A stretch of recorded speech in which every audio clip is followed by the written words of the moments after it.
Gingrich's performance in the new NBC Wall Street Journal poll shows his lead is holding, sort of, since the last time we did it was before his last collapse. Both he and Romney would face an uphill climb, though, in November. With me now, the men who conducted the poll, Republican pollster Bill McInturff and Democratic pollster Peter Hart. Gentlemen, welcome. It is sort of odd, Peter, that the last poll we did had Gingrich ahead. Let's pretend nothing happened in the middle. And this poll we did had Gingrich ahead. A lot happened. But is this poll about Newt Gingrich with Republican voters, or is it about Mitt Romney? Well, what it really comes down to is, first of all, it's like skywriting. You know, it's there for about 12 seconds. I love to use that big, bold letters, and then where to go? Where to go? And I think what this is really about is that Newt Gingrich has a constituency that is an inch wide and a mile deep. In other words, he's very strong with a certain constituency, and that's what's gotten him to this point. Romney is doing well everywhere. This tells us a little bit more about Gingrich at the beginning and Romney's inability to connect. Bill, one thing we learned about in the head-to-head that we did was, boy, there is a core of the Republican Party that just is the core base. It's Tea Partiers, it's Southerners, it's very conservative voters. Can you win a nomination only with that, or do you need other parts of the party? Well, traditionally our nominee has been someone who's got to be acceptable to the very conservative Tea Party part of our party, but it's got to be broadly okay across the party. I think Speaker Gingrich is going to do very well in southern primaries, not Florida. I don't think Florida is really southern. I think our data would say he would do very well in the South. But the other part of this poll is we asked this question, are you comfortable with each of these people as the nominee?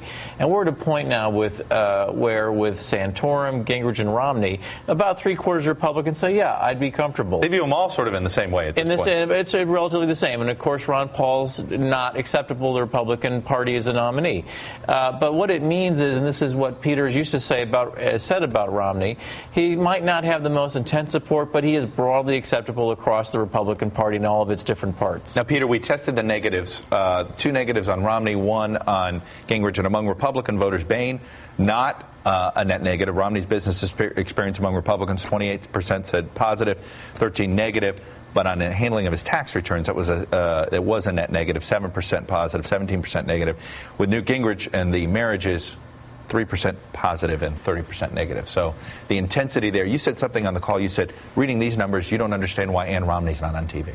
Well, sure, because essentially what you have with Romney is a sense of real wealth and privilege. And so he doesn't make that linkage, cares about people like me. That's the real number. And the difficulty is, I think Ann Romney comes across as so human, so personal. And when Romney says, I don't know if I'm worth $150 or $200 million.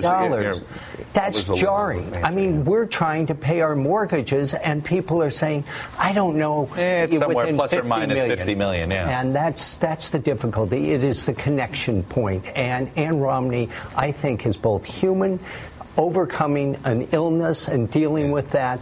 It creates a warmth and a reality. And I thought she, in last night's debate. Well, his description of her, and it did make you wonder, why aren't they putting this one? I mean, you could talk about all the subtle negatives they could be launching, but why aren't they putting this story on TV? And I've seen her she's very good on the campaign trail. Bill, let's talk about the general election. I mean, that's the other part of this, which is the president leading all three. But here's the Republican frontrunner, according to our poll, Newt Gingrich, performing worse than Rick Santorum, let alone Mitt Romney. Well, a few things. First, Obama's got real trouble still. He's below 40% approval with whites. 6 out of 10 people think the country's in the wrong trouble, and they still have very difficult economic attitudes. And so we can't lose sight of the fact this is still a very close election. But Speaker Gingrich has had a long history with the American public, and he starts with almost a 50% negative on our survey, which on our survey is a big number. And that's a very difficult starting point. And the big difference between Romney and Gingrich, when you look at those general election numbers, was women. There was a stunning statistic you guys told us yesterday on our briefing call.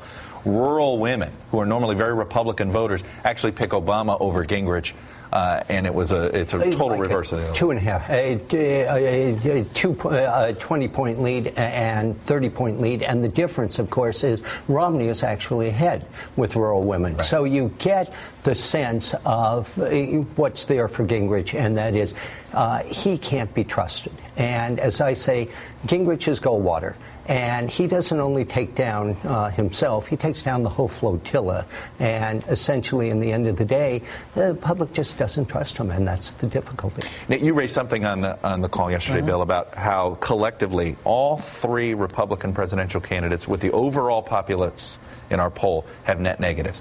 Here's Romney, 31, 36 positive and negative. Rick Santorum, he's the most popular, if you will, almost a 1-to-1, 26, 27 positive and negative. And of course, you noted Newt Gingrich, 26, 48. He's even got a higher negative rating than Nancy Pelosi, who's had been one of the highs in our polls as we've been doing this. But not since we looked this up. We had you guys look this up. Right. Bush came out of his primary with a net positive. Bob Dole at this point in time had a net positive. John McCain in 08 had a net positive. Only John Kerry had a net negative, and we know how that ended. How big of a problem is this? I'm concerned. I think it's a problem, but I think it's also part of the new politics. Those are the people got to run at a time when you won a primary, you won the nomination, you had these kind of weeks of glow where people look at your life and your family, and we don't have weeks of glow. We have 24-hour MSNBC responsible journalism. Torment. But you get about an hour of glow. We right? live in the internet and cable age, and in that age, there is no glow. And also, we're in an era where stunning amounts of money. Until really the last nomination, you took public financing. That was $80 million a state. Now we're spending $20 million in a week in Florida. And so everybody gets plastered all the time. And by the way, Peter, I was talking to a couple of the pollsters on the campaigns. I'm going to leave them anonymous.